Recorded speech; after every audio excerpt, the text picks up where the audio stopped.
ವೀಕ್ಷಕರೇ, ನೀವು ಈ ವಿಡಿಯೋ ಗಮನಿಸಿ. ಸತ್ಯ ಹೇಳಬೇಕು ಅಂದ್ರೆ ವಿಡಿಯೋ ಮೊದಲ ಬಾರಿ ನೋಡುವವರು ಅಯ್ಯೋ ಪಾಪ ಅನ್ನೋ ಭಾವನೆಯಿಂದ ನೋಡ್ತಾರೆ. ಆದ್ರೆ ಅಸಲಿ ಗಮ್ಮತ್ತು ಬೇರೆನೇ ಇದೆ. ಅದು ಏನು ಅಂತ ನೀವೇ ನೋಡಿ. ಇದೊಂದು ಹಳೆ ವಿಡಿಯೋ, ನೀವು ನೋಡಿದ್ದೀರಾ ಅನ್ಕೋತೀನಿ. ಆದ್ರೂ ಪರವಾಗಿಲ್ಲ, ಮತ್ತೊಮ್ಮೆ ನೋಡ್ರಿ. ಯಾಕೆಂದ್ರೆ ಎಂತೆಂತ ವಿಚಿತ್ರ ಮನುಷ್ಯರನ್ನ ನಾವು ನೋಡಿರ್ತೀವಿ. ಏನೂ ಇಲ್ಲ ಅಂದ್ರೂ ರೀಲ್ಸ್ ಮಾಡಿ ಆದ್ರೂ ಫೇಮಸ್ ಆಗೋದಕ್ಕೆ ತುದಿಗಾಲಲ್ಲಿ ನಿಂತಿರ್ತಾರೆ. ಆದ್ರೆ ಇಲ್ಲೊಂದು ಬ್ರಿಲಿಯಂಟ್ ನಾಯಿ, ನಾನು ಕೂಡ ಯಾವುದಕ್ಕೂ ಕಮ್ಮಿ ಇಲ್ಲ, ನನಗೆ ರೀಲ್ಸ್ ಅವಶ್ಯಕತೆನೇ ಇಲ್ಲ ಅಂದ್ಕೊಂಡು ಹಾಗೇ ಫೇಮಸ್ ಆಗೋಕೆ ಹೊರಟಿದೆ. ನೋಡಿ ವೀಕ್ಷಕರೇ, ಕಲೆ ಅನ್ನೋದು ಯಾರ ಮನೆ ಸುತ್ತೂ ಅಲ್ಲ. ಕಲೆ ಅನ್ನೋದು ಕೇವಲ ಮನುಷ್ಯರಿಗೆ ಸೀಮಿತ ಅಲ್ಲ ಅಲ್ವಾ?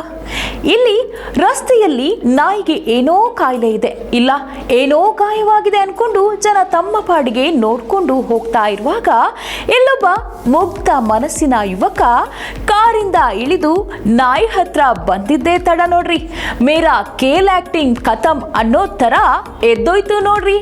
ಏನು ಹೇಳೋಣ ಇದಕ್ಕೆ ಅಲ್ವಾ?